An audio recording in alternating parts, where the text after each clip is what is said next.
Hello friends, welcome back to my channel Verma talks. आज मैं आप सबों के बीच एक नया वीडियो लेके आया हूँ जिनमें मैं बताने वाला हूँ कि एसएससी जीडी का मेडिकल किस तरीके से होता है। मैंने एसएससी जीडी का medical CRPF camp Ranchi Dhurwa जो शंभू में है वहाँ से क्वालिफाई किया है। तो मेडिकल में जितने भी प्रोसेस होते हैं, जितने भी टेस्ट होते हैं, मेडिकल में लगभग एसएससी जीडी और सीपीओ में लगभग 18 से 20 तरह का चेकअप होते हैं। तो मैं एक एक करके ऑर्डर बाय ऑर्डर जितने भी चेकअप होते हैं सारे को डिटेल्स में मैं एक्सप्लेनेशन करने वाला हूँ। तो जो भी कैंडिडेट एसएससी सीपीओ के रिगार्डिंग और एसएससी जीडी के रिगार्डिंग देख रहे हैं, अगर आपको मेडिकल में जाना है तो ये वीडियो अवश्य देख के जाएं ताकि आपको मेडिकल में हेल्प मिल सके, किसी भी तरह का कोई भी पॉइंट क्रिएट ना हो और आप सही सलामत जो मेडिकल है उसको क्वालिफाई कर पाएँ। तो जितने भी एग्ज़ाम होते हैं जिसमें मेडिकल मांगा जाता है, वो चाहे एसएससी जीडी का हो या सब इंस्पेक्टर सीपीओ एसआई का हो या एनी स्टेट एग्ज़ाम जिसमें भी मेडिकल रिक्वायर्ड है, सारे में एक ही तरह का चेकअप किया जाता है। तो ओवरऑल ये वीडियो सभी के लिए बेनिफिशियल है। तो देखिए, सबसे पहले मैं बात करता हूँ कि मेडिकल चेकअप स्टार्ट कैसे होता है। फर्स्ट डे हमारा फिजिकल था जिसमें से रनिंग हो गया। रनिंग क्वालिफाई करने के बाद सेकेंड जो प्रोसेस होता है वो डॉक्यूमेंट वेरिफिकेशन का होता है। डॉक्यूमेंट वेरिफिकेशन जब सक्सेसफुल हो जाने के बाद थर्ड प्रोसेस जो होता है वो मेडिकल होता है। मेडिकल में सबसे पहले जो है एक ही दिन में फिजिकल हुआ और मेडिकल हुआ सीआरपीएफ कैंप जो रांची धुरवा में है वहाँ पे। तो एक ही दिन में सब पॉसिबल नहीं है, तो 2 दिन में लगभग मेडिकल पूरा होते हैं। फर्स्ट दिन जो है, फर्स्ट डे जो मेडिकल का है उसमें से सबसे पहले हमारा जो है ब्लड लिया जाता है। ब्लड लेने के बाद उसे लैब में टेस्ट के लिए भेज दिया जाता है। सेकंड में जो है हमारा यूरिन लिया जाता है। यूरिन थोड़ा आपका साफ़ सुथरा होना चाहिए। पानी ज़्यादा पीने से यूरिन का जो कलर है वो पीला नहीं होना चाहिए। अगर पीला है तो कुछ दिक्कत हो सकता है या रीमेडिकल का पॉइंट बन सकता है। तो जिस दिन आपका मेडिकल है या आप उस दिन फिजिकल पास किए हुए हैं या रनिंग किए हुए हैं, तो ज़्यादा से ज़्यादा मात्रा में यूरिन देने के पहले 1 घंटा पहले, आधा घंटा पहले ज़्यादा से ज़्यादा मात्रा में पानी पिए। बिकॉज हमारे सेंटर में भी ये प्रॉब्लम हो रहा था, जिन्होंने पानी नहीं पी रखा था और उसके पहले उन्होंने 1-2 घंटा पहले रनिंग किया हुआ था, तो उसका जो यूरिन है वो due to lack of water जो कलर है उसका पीला आ रहा था। इसके कारण दिक्कत हो सकता था आगे। और बहुत सारे स्टूडेंट का जो है मेडिकल में पॉइंट भी बना था यूरिन से रिलेटेड, शायद उन्हीं कारणों से बना होगा। यूरिन टेस्ट लिया जाता है, उसको भी मेडिकल में लैब में चेकअप के लिए भेज दिया जाता है। थर्ड जो होता है वो फिजिकल वाले दिन, फर्स्ट डे ऑफ मेडिकल, हमारा जो चेस्ट का एक्सरे करवाया जाता है। ऊपर वाले जो भी चेस्ट है उसका एक्सरे करवाया जाता है। उसमें मेनली देखा जाता है कि चेस्ट में जो रिब्स की जो पसलियाँ हैं वो टूटा तो नहीं है या किसी तरह का कोई दिक्कत तो नहीं है, या अंदर में क्या बोलते हैं उसको, बलगम वगैरह, खांसी वगैरह तो जमा नहीं हुआ है, वो देखा जाता है चेस्ट एक्सरे में। वो किसी अस्पताल में शायद लैब वहाँ पे मेडिकल कैंप में सुविधा ना होने के कारण कुछ कैंडिडेट को मेडिकल में ही हो जा रहा था, जबकि हम लोगों का जो था वो कैंप से बाहर दूसरे अस्पताल में जो रांची में पारस अस्पताल है, हॉस्पिटल है, वहाँ पे चेकअप करवाया गया था। हम लोगों ने वहाँ जो भी है चेकअप आपको बस से ले जाया जाएगा, फिर कैंप में आपको छोड़ दिया जाएगा। ये हो जाने के बाद हम लोगों को छुट्टी करा दिया गया। उसके बाद बोला गया कि आप नेक्स्ट डे आइए, अपना टाइम पे 7 बजे टाइम दिया गया था, उसमें रिपोर्टिंग करना था। फिर अगले दिन 7 बजे हम लोगों ने 7 बजे रिपोर्टिंग किया।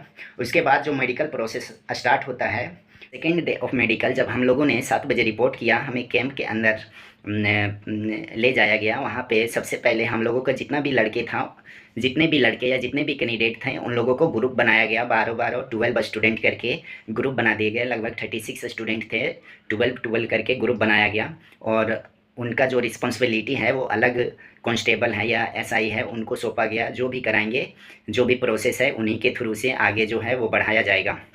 हम लोगों को बस एज ए कैंडिडेट जो इंस्ट्रक्शन दिया जा रहा है बस उसको फॉलो करना है। जो चेकअप के लिए बुलाया जा रहा है बस उसको सही तरीके से करना है।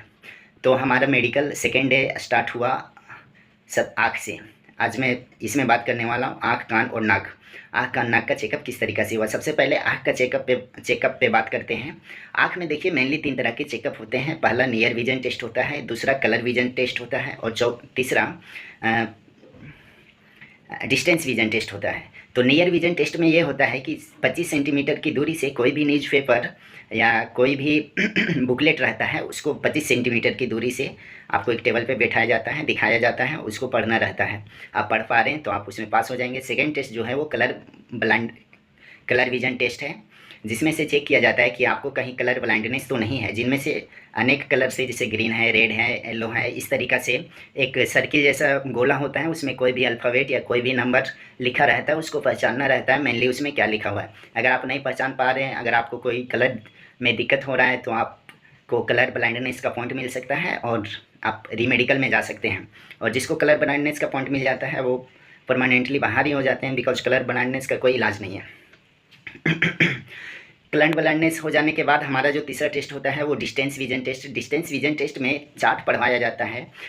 इसमें नज़र हमारा कितना है, 6/6 है, 6/12 है या 6/18 है, ये मेनली चेक किया जाता है। 6/6 चेक करने का क्राइटेरिया ये है कि हमें 6/6 यानी 6 मीटर दूर से लगभग उसको कन्वर्ट करते हैं जब फीट में, तो 20 फीट आता है दूरी। 20 फीट दूरी से एक चार्ट टंगा हुआ रहता है और 20 फीट दूरी से आपको दूर खड़ा कर दिया जाता है, जिसमें से एक आई क्लोज कर दिया जाएगा और एक आई से उस चार्ट को पढ़ना रहता है। जितने भी लाइन लिखे रहते हैं पढ़ना रहता है। अगर आप सबसे लास्ट वाले लाइन पे पढ़ पा रहे हैं तो आपका जो विज़न है आँख का वो 6/6 है। अगर उससे ऊपर वाले तक पढ़ पा रहे हैं तो 6/12 है, उससे ऊपर तक तो 6/18 है। इस तरीक़ा से चेकअप होता है। जो पढ़ पा रहे हैं उनका विज़न वहाँ पे लिखा जा रहा है कितना इन्होंने पढ़ पाया है, जो नहीं पढ़ पा रहे हैं उनको रीमेडिकल में पॉइंट मिल रहा है। ये तो हो गया। अब हम बात करने वाले हैं हमारा जो नाक है और कान है वो कैसे चेक किया जाता है। नाक में मेनली देखा जाता है, टॉर्च रहता है, टॉर्च जला के वो देखते हैं, नाक को ऐसे ऊपर करने के लिए बोलते हैं। नाक में डीएनए से एक पॉइंट बनता है, ये जो हमारा हड्डी है नाक का वो टेढ़ा तो नहीं है। अगर इसका प्रॉब्लम रहता है तो उसको सांस लेने में दिक्कत हो सकता है। अब कान में चेक किया जाता है। कान में मेनली चेकअप के 2 या 3 तरह के टेस्ट होते हैं। उसमें कान में देखा जाता है कि आपके कान में वैक्स जो मेल है वो नहीं होना चाहिए। अगर मेल आपके कान में जमा है तो आपको रीमेडिकल का पॉइंट मिल सकता है। इसके साथ साथ आपका जो कान है वो नेट एंड क्लीन होना चाहिए, उसमें किसी भी तरह का जख्म या घाव नहीं होना चाहिए, या कान जो है वो बहना नहीं चाहिए। ये कान में देखा जाता है। अगर ये तीनों टेस्ट आप पास कर पाते हैं तो कान में आपको कोई भी पॉइंट नहीं मिलेगा। नेक्स्ट जो हमारा चेकअप है वो है नोज का हो गया, आई का हो गया। अब दांत का चेकअप है। दांत में देखा जाता है कि हमारा जो दांत है वो ह्यूमन में है वो 28 से 32 के बीच जो है हमारा दांत होना चाहिए। दांत जो है वो प्रॉपरली लाइन से होना चाहिए। दांत कहीं भी टूटा नहीं होना चाहिए, या दांत सड़ा है या दांत में मैल जमा हुआ है तो आपको रीमेडिकल का पॉइंट मिल सकता है। हमारा कौन कौन सा हाथ में है वो कौन कौन सा चेकअप होता है। हाथ में सबसे पहले जो देखा जाता है वो हमारा फिंगर चेक किया जाता है। फिंगर जो है वो दोनों हाथों में 10 फिंगर होना चाहिए। अगर किसी भी हाथ में लेफ़्ट या राइट में अगर 6 फिंगर है या 6 से ज़्यादा है तो आपको दिक्कत हो सकता है, उसमें रीमेडिकल का पॉइंट मिलता है। कोई भी फिंगर छोटा बड़ा नहीं होना चाहिए, सभी जो है प्रॉपरली एक ऑर्डर में होना चाहिए। अगर कटा है या छोटा है तो आपको रीमेडिकल का पॉइंट मिल सकता है। इसी तरह जो हमारा पैर का फिंगर है, पैर के फिंगर में भी इसी तरह चेक किया जाता है। इसके बाद जो है मेनली हाथ में कैरी एंगल देखा जाता है। ये जो हमारा जो कहनी है उसमें देखा जाता है कि कहनी सीधा करने पे सीधा हो रहा है। उसमें अगर आपका कहनी टेढ़ा हो रहा है तो उसमें एक इंस्ट्रूमेंट होता है, उससे चेक किया जाता है कि इसका जो हाथ का एंगल है वो कितना है। अगर वो एंगल आपका 20 से कम है तो आप फिजिकल के लिए फ़िट हैं, मेडिकल के लिए फ़िट हैं। अगर कैरी एंगल 20 से ज़्यादा आता है तो आपको रीमेडिकल का पॉइंट मिल सकता है। बाकी उसमें चेक करके बता दिया जाता है। अगर आपको ज़्यादा है तो उसमें इंस्ट्रूमेंट के द्वारा, या कम है तो इंस्ट्रूमेंट से चेकअप किया जाता है।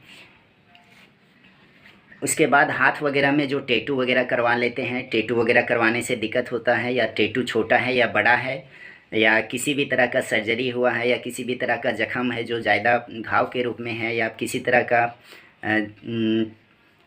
कटिंग छटिंग है हाथ में तो उसमें भी पॉइंट मिल सकता है। मेनली बहुत सारे स्टूडेंट क्या होते हैं कि हाथ में कटिंग करके जैसे कोई भी अक्षर लिख लेते हैं, ये है पी है, या कोई भी ऐसे लिखा रहता है हाथ में कटिंग के द्वारा, उसमें भी रीमेडिकल मिलता है। या टैटू के द्वारा कोई भी फिगर बनवाए रहते हैं या कोई भी नाम वगैरह लिखा रहता है, उसमें भी आपको रीमेडिकल मिल सकता है। तो आप अगर डिफेंस लाइन की तैयारी कर रहे हैं या करने की सोच रहे हैं तो कोई भी हाथ में कटिंग छटिंग ना करवाएं, ना ही टैटू बनवाएं। अब हम बात करेंगे कि हमारा जो नोक नी है वो कैसे चेक किया जाता है।